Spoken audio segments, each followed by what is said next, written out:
Cari telespettatori, un altro appuntamento con il Made in Veneto e questa volta siamo nel cuore della Riviera del Brenta, in modo particolare a Stra. Perché qui? Perché alle mie spalle c'è una celebre Villa Foscarini Rossi, sede di un museo della calzatura, e perché siamo qui anche vicino alla sede dell'Acrib e parliamo quindi del distretto produttivo della calzatura in Veneto. Un luogo straordinario, diversi comuni coinvolti, 600 aziende circa che impiegano più di 10.000 persone in una lavorazione di tipo artigianale, che artigianale naturalmente ha la connotazione, la qualità, la lavorazione stessa, ma impiega moltissime persone di altissimo livello, di grande qualità, e naturalmente la calzatura di cui si fregiano tantissime griffe è tutta veneta. Andiamo a scoprirla insieme.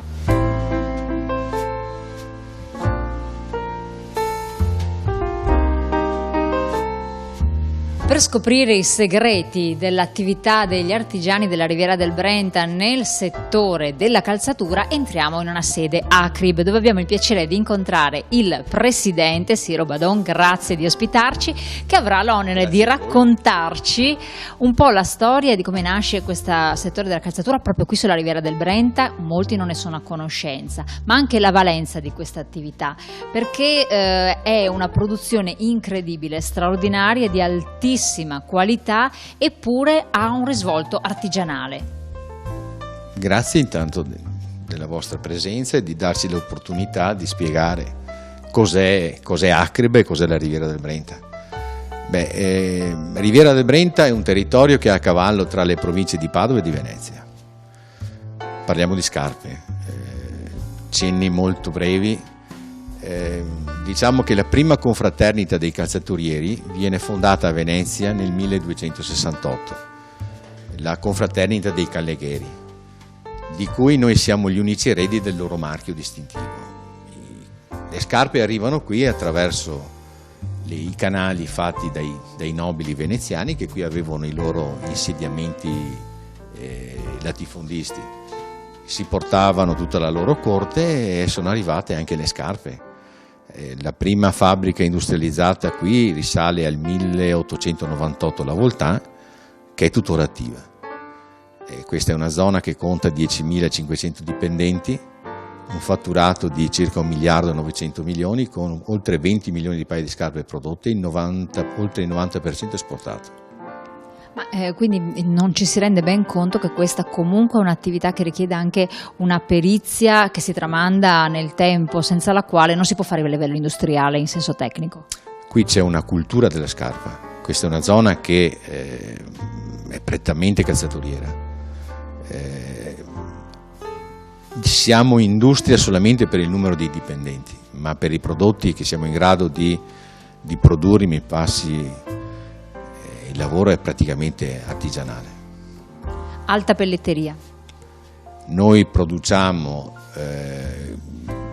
quasi esclusivamente, oramai le nostre aziende sono quasi concentrate sulle chi in parte, chi totalmente, chi in licenza eccetera, in collaborazione con le più grosse griffe internazionali della moda.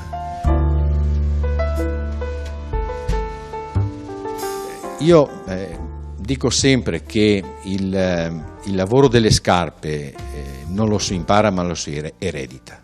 Cioè la passione per le scarpe è una cosa che si eredita. Noi poi con gli anni abbiamo posto in essere una filiera a 360 gradi dove chi arriva in Riviera trova tutto quello che serve, dal centro di formazione. Noi abbiamo il nostro Politecnico, uno dei centri di formazione più importanti che abbiamo in Europa, e che già da là si comincia ad insegnare ai giovani cosa sono le scarpe e cosa si pretendono le nostre aziende da questi ragazzi, in modo da prepararli quando entrano nelle aziende, sanno già di cosa si sta parlando. La materia prima da dove proviene? Prevalentemente materia prima italiana. Qui abbiamo i rappresentanti, ci mettiamo in contatto con le concerie piuttosto che con altri fornitori, formifici che magari sono dislocati nei vari punti dell'Italia, ma qui abbiamo sempre i punti di riferimento. Noi trattiamo prevalentemente con fornitori o rappresentanti qui in Riviera del Brenta. Qui vicino c'è anche una villa antica, splendida, Villa Foscarini Rossi, dove c'è un museo della calzatura.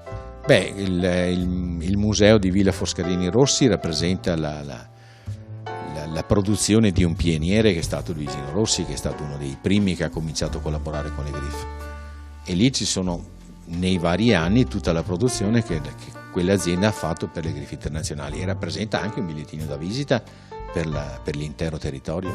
Presidente, grazie. Insomma, avete visto non solo un patrimonio culturale da preservare, un patrimonio produttivo importantissimo per l'indotto che ne racchiude, per la valenza economica che ha non solo per l'area della Riviera del Brenta, ma per la nostra regione, per il nostro paese, che lo fa eccellere in questa produzione particolare, ma anche sotto il profilo turistico un luogo, perché no, da scoprire, da visitare e da apprezzare. Grazie, al prossimo appuntamento. Grazie.